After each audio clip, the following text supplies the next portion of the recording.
새해 3대 목표로 꼽히는 것이 있다면 바로 금연, 금주, 그리고 체중 감량이다. 이번 을사년에도 체중 감량 계획을 세운 이들을 위해 대전을지 대학교 병원 가정의학과 오한진 교수에게 뱃살에 관한 궁금증들에 관해 물었다.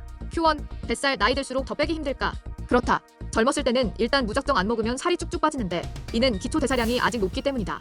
기초 대사량이라는 건 살기 위해 쓰는 에너지, 다시 말해 숨을 쉬고 체온을 조절하고 또 심장이 뛸 때 쓰이는 에너지의 양을 말한다.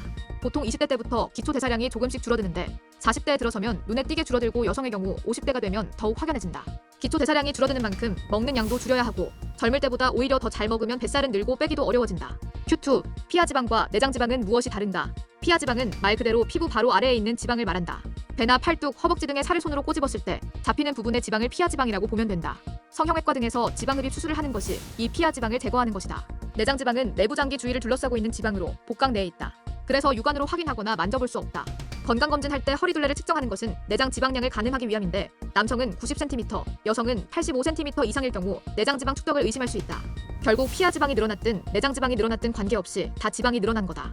보통 서양인들은 배가 나와도 피하지방이 주로 늘어나는 반면 우리나라 사람들은 바짝 말랐는데도 배만 볼록 튀어나온 경우도 꽤 많은데 이런 경우 CT를 찍어보면 거의 내장지방이 늘어난 사례다.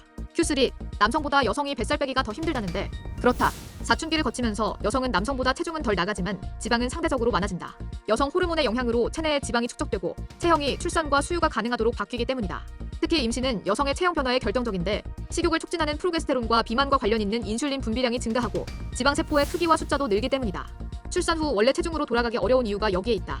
보통 남성은 내장 비만이 많고 여성은 피하지방이 많은 편이다.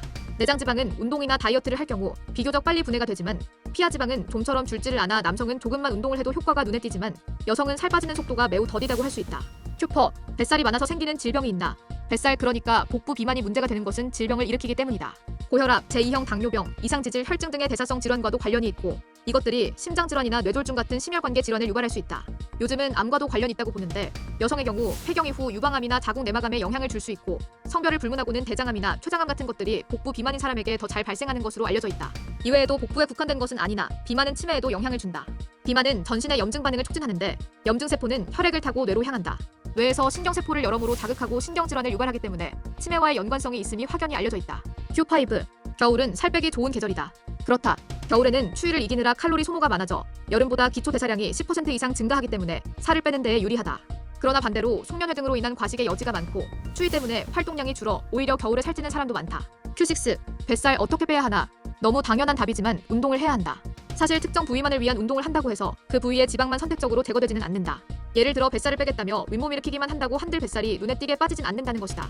부위를 겨냥한 운동을 하는 것보다 빠르게 걷기, 수영, 자전거 타기 등 유산소 운동을 하는 것이 훨씬 효과적이다. 다만 유산소 운동뿐만 아니라 근력 운동도 병행해야 한다. 일주일에 5일 운동한다고 하면 이틀 정도는 유산소 운동과 근력 운동을 함께 해주는 것이 좋다. 근육이 많이 있어야 기초 대사량이 늘기 때문이다. 스쿼트, 아령 운동 등이 효과적이다.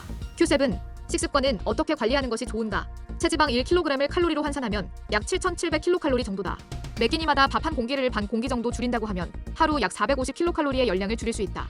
비슷한 수준의 열량을 2에서 3주가량 소모한다면 체지방 1kg 감량을 기대할 수 있는 셈이다. 한마디로 먹는 건 쉽지만 빼는 건 참 어려운 일이다. 따라서 평소 식사량을 1, 2, 1, 3 정도로 줄이는 것이 좋다. 그중 첫 번째로 줄여야 할 것이 바로 탄수화물이다. 과도한 밥, 빵, 면의 섭취를 줄여야 한다.